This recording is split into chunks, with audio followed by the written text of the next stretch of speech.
Hello friends, कैसे हो? आप सभी का स्वागत है आपके अपने YouTube चैनल तरुणा पब्लिकेशंस में। तो मैं आज आपके सामने रीजनिंग का एक new chapter blood relations, one of my favourite chapter. अगर ये मेरा फेवरेट है तो आप सोच सकते हो कि मैं आपको किस जोश के साथ पढ़ाऊंगा। जो मेरा जैसे कि पहला नारा रहा था कि कॉन्सेप्ट इज पावरफुल। ठीक है, हर एक चीज कॉन्सेप्ट पे बेस पे पढ़ेंगे, फिर आगे हम हाई लेवल पर जाएंगे। ठीक है, तो अब हम स्टार्ट करते हैं ब्लड रिलेशन। ठीक है, इसमें छोटा सा कॉन्सेप्ट है, कुछ नहीं है।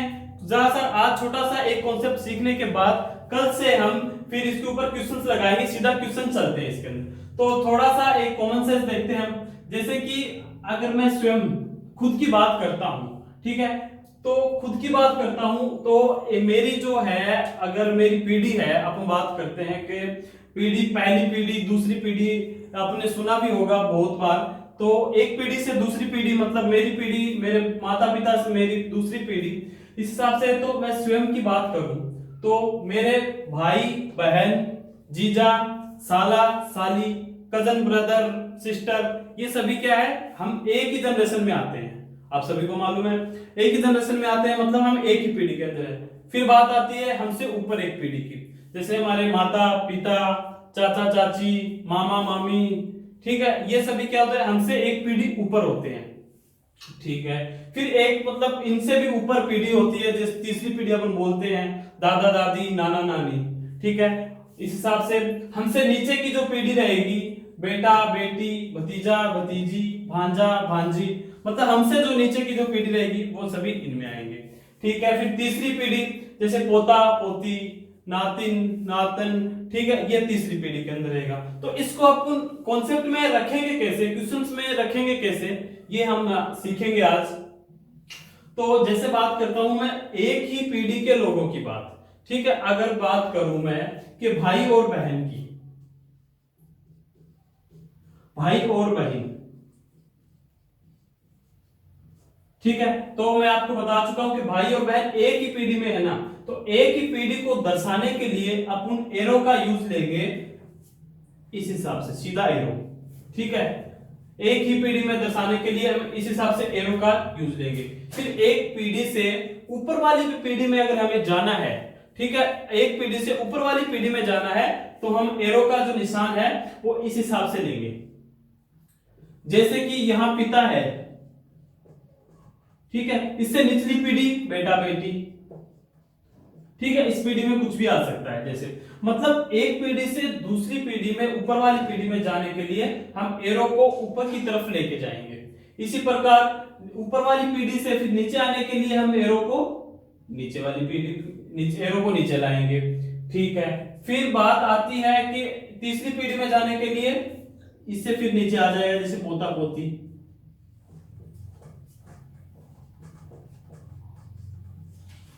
ठीक है, तो अब बात आती है कि पीढ़ी हो गई, आगे से हम दर्शाएंगे इसको। ठीक है, अब ये आप देख लेना, इस हिसाब से पीढ़ी सेट हुई होती है। ये अगर सभी एक ही जनरेशन की होती है, मतलब एक ही पीढ़ी में ये सब लोग आते हैं। फिर इसके बाद इनसे तो नीचे की पीढ़ी है ये, बट बेटा बेटी, भतीजा भतीजी, ये सभी एक पीढ़ी के अंदर आते हैं। ठीक है, ठीक है, तो मतलब कॉन्सेप्ट बनता क्या है, ये तो थी कॉमन सेंस की बातें, छोटी छोटी पीढ़ी वाइज किस हिसाब से पीढ़ियां होती हैं। ठीक है, तो अब हम देखेंगे कि क्वेश्चंस में किस तरह इनको एरो को अप्लाई करेंगे। मैंने आपको बताया है कि एक ही जनरेशन में रहने के लिए एरो को इस हिसाब से डिनोट करेंगे। एक पीढ़ी से दूसरी पीढ़ी में जाने के लिए एरो को इस हिसाब से डिनोट करेंगे। ठीक है, उसी पीढ़ी से नीचे वाली पीढ़ी में आने के लिए एरो को इस हिसाब से डिनोट करेंगे।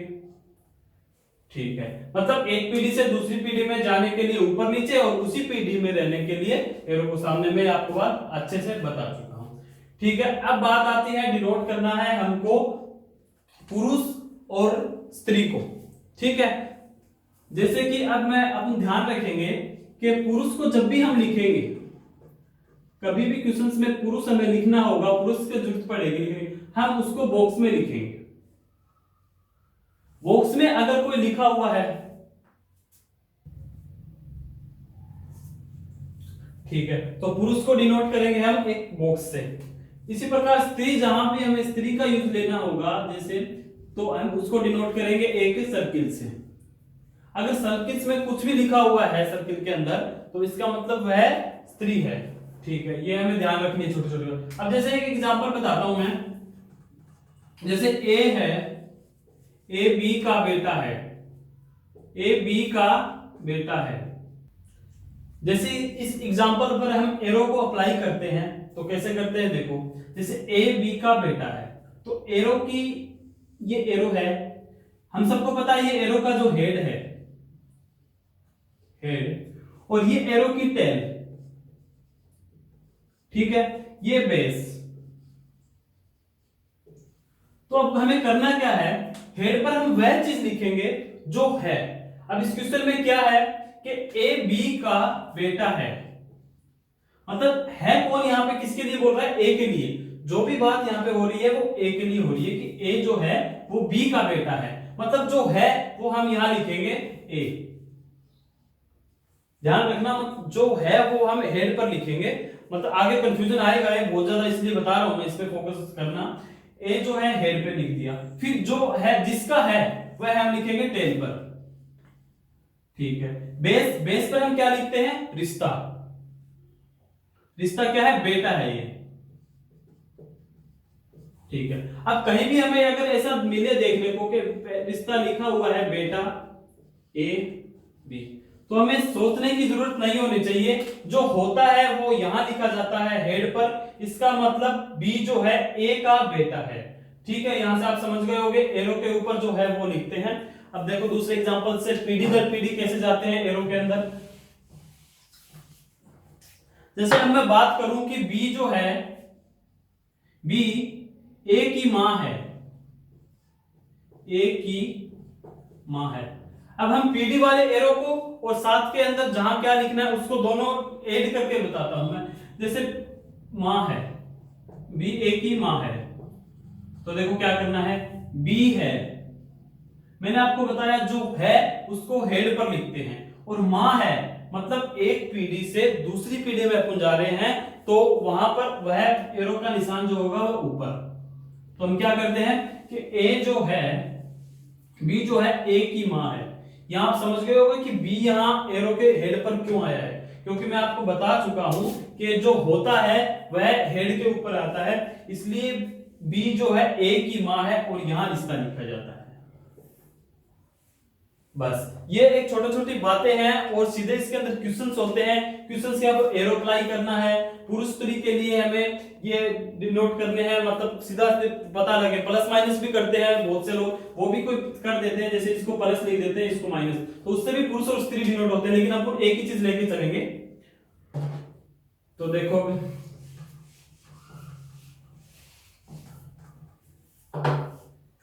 एक बात, अब एरो के बाद कपल्स को दर्शाते हैं अपन, ठीक है, जैसे माता और पिता, माता पिता। कपल्स को भी हम जब भी दर्शाते हैं तो उस एरो को दोनों तरफ हेड करते हैं। जैसे यहां पर हम क्या करेंगे, एरो इस हिसाब से करेंगे, जहां भी यह एरो का निशान दिखेगा इसका मतलब वह दोनों कपल है। अब मैं बोलूं कि ए और बी, इस तरीके से अगर मैं इसको दिखाता हूं तो इसमें मतलब बिना सोचे समझे हम बोल देंगे ए और बी जो है वह दोनों कपल है, हस्बैंड वाइफ है। हमें ये नहीं पता कौन हस्बैंड है कोई वाइफ है, इसके लिए हमने जो सर्किल और वर्ग जो डिनोट किया था, जैसे मैं इसको बोलता हूं, ये बॉक्स के अंदर पैक कर देता हूं, ठीक है। तो अगर ये बॉक्स में पैक है, ये दोनों कपल है, बॉक्स में पैक है इसका मतलब ये पुरुष है और दोनों कपल है, तो ऑब्वियसली क्या होगा, बी जो है वो स्त्री होगी। ठीक है, इतना भी हमें कॉमन सेंस लगाना पड़ेगा। जैसे कि इकलौता पुत्र आएगा, इकलौती पुत्री आएगी, इकलौता दामाद आएगा, जहां भी ये चीज वर्ड आएंगे कि इकलौता दामाद, तो हमें दिमाग लगाना होगा कि इकलौता दामाद आ रहा है, इसका मतलब उसके पुत्री सिर्फ एक है। ठीक है, इस चीज की हमें ध्यान रखना होगा। यहीं पे मतलब एक पुरुष है तो डेफिनेटली दूसरी जो है वो महिला होगी।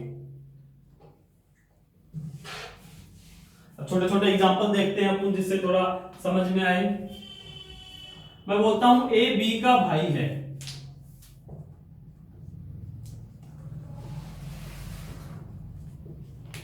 एरो अप्लाई करते हैं इसके ऊपर कि ए जो है वो भाई है किसका, ए जो है वो भाई है किसका, बी का। ठीक है, यहां पे जो होता है वो एरो हेड के ऊपर लिखते हैं ए बी का भाई है। ठीक है, अब मैं बोलता हूं कि सी जो है वो बी की मां है। अब इसका मतलब देखो, सी है वो मां है किसकी, डी की। इसका मतलब एक पीढ़ी से दूसरी पीढ़ी में हम जा रहे हैं। अब सी जो है, ये क्वेश्चन में साफ बोल रहा है सी मां है, इसका मतलब सी स्त्री होगा, तो हम इसको सर्किल के अंदर लिख देंगे। हम इसको डिनोट नहीं कर सकते बी को, ये बेटा भी हो सकता है, बेटी भी हो सकती है, कुछ भी हो सकता है, इसको डिनोट नहीं कर सकते अभी हम। लेकिन हमें सी का पता चल गया, सी मां है इसलिए ये स्त्री है, तो इसको डिनोट कर सकते हैं। ठीक है, अब मैं बात करता हूं कि P है, P जो है C की बहन है, C की बहन है। अब क्या करेंगे हम, P है किसकी बहन है, C की। मैंने यहाँ बताया एरो के ऊपर लिखेंगे जो होता है, तो P जो है C की बहन है, मतलब C P का हमें पता है कि ये स्त्री है, सी की बहन है। अब ये लड़का भी हो सकता है, लड़के की बहन भी पी हो सकती है, और लड़की की बहन भी पी हो सकती है, ये हमें नहीं पता। बस इन चीजों का हमें ध्यान रखना है। ठीक है, अब हम क्वेश्चन जो है हाई लेवल पे जैसे क्वेश्चन जाते हैं इन्हीं चीजों से, तो एक क्वेश्चन मैं लिखता हूं यहाँ पे जिसमें सारे एरो है, ये है, सभी इसके अंदर शामिल हो जाएंगे। चलो देखते हैं कि ऐसा क्वेश्चन ले आया हमने, इस क्वेश्चन के अंदर हम सभी रूल अप्लाई करेंगे। जैसे मैंने आपको एरो वाले रूल बताए हैं, कपल्स वाले रूल बताए हैं, एक पीढ़ी से दूसरी पीढ़ी में जाने के लिए रूल बताए हैं, सभी इसमें अप्लाई करेंगे। तो देखते हैं क्वेश्चन को, ये क्या बोलता है।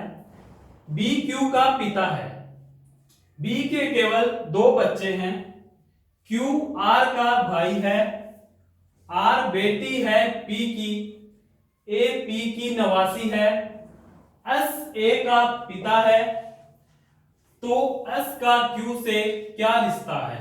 मतलब इस क्वेश्चन में रिश्ते पर रिश्ते आ रहे हैं। ठीक है, बहुत मिक्सअप हो रहा है, वो इसका है, लेकिन मैंने आपको जो डायग्राम बताया है उसके अकॉर्डिंग अपन करेंगे तो छोटा सा निकल के आएगा ये। जैसे हम करते हैं सॉल्यूशन इसका, देखो B Q का पिता है, मैंने आपको बताया था एक पीढ़ी से दूसरी पीढ़ी में जाने के लिए एरो ऊपर की ओर जाता है, और जो होता है वह हेड को ऊपर आता है। तो बी क्यू का पिता है कौन यहां पर, बी। पिता है किसका, हेड पर भी आएगा, किसका पिता है, क्यू का। तो इसका मतलब हमें करना क्या है, बी जो है पुरुष है, ये तो हमें पता चल गया क्योंकि वह पिता है, तो हम इसको बॉक्स में रख देंगे। ठीक है, क्यू का पिता है, हमें नहीं पता ये लड़की है या लड़का है। चलो आगे चलते हैं। बी के केवल 2 बच्चे हैं। ठीक है, ये बोल रहे हैं एक तो क्यू हो गया, एक दूसरा और बच्चा आएगा, हम देखेंगे इसको आगे। ठीक है, क्यू आर का भाई है। अब यहां पे पता चल गया इसका क्यू का कि क्यू लड़का है या लड़की है। क्यू जो है भाई है, क्यू जो है भाई है किसका, आर का। मतलब भाई ये है और आर बहन है या भाई हमें नहीं पता, लेकिन है एक ही जनरेशन के, इसलिए एरो क्या रहेगा, आमने सामने। ठीक है, अब हम आगे चलते हैं। आर बेटी है पी की। अब इसका पता चल गया हमें कि ये स्त्री है, ये बेटी है किसी की, और किसकी बेटी है, ये पी की बेटी है। इसका मतलब ये पी। अब क्या बता सकते हो कि पी स्त्री है या पुरुष है, ये बेटी है, इसके बाप है या मां है, लेकिन बता सकते हैं क्या से, इस लाइन से। बी के केवल 2 बच्चे हैं, ये बोल रहा है बी के केवल 2 बच्चे हैं, जिसमें से एक तो ये लड़का है, इसकी बहन आर है, ये दोनों भाई बहन हैं, इसका मतलब ये दोनों बच्चे बी के हैं। ठीक है, ये पिता है इन दोनों का, तो पी इनकी मां होगी। समझ में आया। ठीक है, अब मैंने आपको बताया कि कपल को कैसे डिनोट करते हैं एरो से। एरो के दोनों तरफ हेड बना देते हैं, तो ये लो कपल हो गया। हमें पता चल गया ये दोनों बच्चे बी और पी के हैं, जिसमें से पी तो मां है और बी जो है पिता है। अब देखो आगे, ए पी की नवासी है, अब कहाँ है नवासी, क्या होता है? मैंने आपको बताया कि तीसरी पीढ़ी में जा रहे हैं। नवासी मतलब बेटी की बेटी, ठीक है। तो ए जो है वो नवासी है किसकी? पी की, मतलब पी की बेटी आर की भी बेटी ए, बेटी है इसका मतलब सर्किल में रख देंगे, ए पी की नवासी है, ये इस लाइन से ये बन गया। फिर एस ए का पिता है, एस जो है वो ए का पिता है। अब इसका पिता कौन है? अब इसकी मां है आर, ठीक है। तो ए जो है, एस जो है ए का पिता है, इसका पिता कौन होगा? एस पिता है इसका मतलब इसको बॉक्स में रख देंगे। अब ये इसकी मां है, ये इसका पिता है, तो एरो को हम दोनों तरफ से दिखा देंगे, ये कपल हो गया, ठीक है। यहां तक क्वेश्चन बन चुका है, डायग्राम बन चुका है, ठीक है। अब हमें देखना है इसके क्वेश्चन का आंसर। तो एस का क्यू से क्या रिश्ता है? तो पहले मैं आपको एक छोटी सी बात बताता हूं, यहां पर जिसके साथ का लगा होता है, मैं बोलता हूं ए का बी से रिश्ता, ठीक है। अब जिसके साथ का लगा होता है वही रिश्ता हमें आंसर में लिखना होता है, ठीक है। और जिसके साथ से लगा होता है वह उससे रिश्ता होता है, लेकिन आंसर किसका देना है? ए का बी से। अब मैं बोलता हूं ए जो है पिता है बी का, इसका मतलब अब मैं बोलूं ए का बी से क्या रिश्ता है, तो ए क्या है यहां पर? ए क्या है? पिता है, तो आंसर हमें देना होगा पिताज में। पिता और पितर ऑप्शन में दोनों रहेंगे, और यहीं पे हमसे गलती होती है, हम सोचते हैं ये इसका बेटा है तो चलो पुत्र कर देते हैं, लेकिन मैं बता रहा हूं जिसके साथ का लगता है उसी को हमें आंसर में रखना है। देखो हम यहां करते हैं, ये पूछ रहा है एस का क्यू से क्या रिश्ता है, तो का किसके साथ लगा है? का किसके साथ लगा है? एस के साथ। तो एस का क्यू से क्या रिश्ता है? तो ये देखो, क्यू की बहन आर, बहन का पति क्या होता है? बहनोई, ये हमें पता है, ये बहनोई है और ये साला है। अब ऑप्शन में दोनों मिलेगा हमको, साला भी मिलेगा, बहनोई भी मिलेगा, लेकिन मैंने आपको बता रहा हूं कि एस का जिसके साथ का लगता है उसी रिश्ते को हम आंसर में लिख देते हैं। तो एस के साथ लगा हुआ है तो एस क्या है? बहनोई। तो इसका आंसर जो होगा क्या होगा? बहनोई, मतलब ब्रदर इन लॉ, ठीक है, ब्रदर इन लॉ इसका आंसर होगा। मतलब हमने इस क्वेश्चंस के अंदर सारे रूल अप्लाई किए हैं, ठीक है। ब्लड रिलेशन के कितने भी रिश्ते, ये रिश्तेदारी हमें अब एग्जाम में नंबर दिलाएंगे, ठीक है, ये हमें देखना है। रिश्तेदार जो है अभी मैं एग्जाम में नंबर दिलाएंगे, कितना भी गहरा रिश्ता हो हम इसको छोटे से डायग्राम में लिखकर निकाल देंगे कौन किसका क्या लगता है। तो एक क्वेश्चन से इस क्वेश्चन में हमने सब कुछ अप्लाई किया है, सभी रूल अप्लाई किए हैं। तो आई होप आपको ये क्लास अच्छी लगी होगी। इसी चैप्टर के हम जो क्वेश्चन से है वो अगली क्लास में करेंगे। अभी तक आपने अगर वीडियो को लाइक और सब्सक्राइब नहीं किया है तो कर दीजिए, आपके लिए नेक्स्ट वीडियो के अंदर इसी चैप्टर के क्वेश्चंस करेंगे। एंड धन्यवाद।